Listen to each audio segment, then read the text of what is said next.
kids, let's continue learning how to write the alphabet. We are going to write the uppercase K. Write a vertical line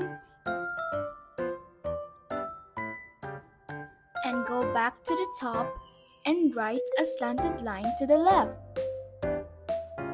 And in the middle, write another slanted line to the right. Let's go to the lowercase k. Write a vertical line and start in the middle line. Then write a slanted line to the left, and in the middle, go to the right. Well done! You are getting better with each try. Keep on practicing. Check it out in the description below.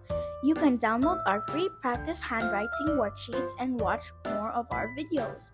Don't forget to like, subscribe, and share. Bye-bye!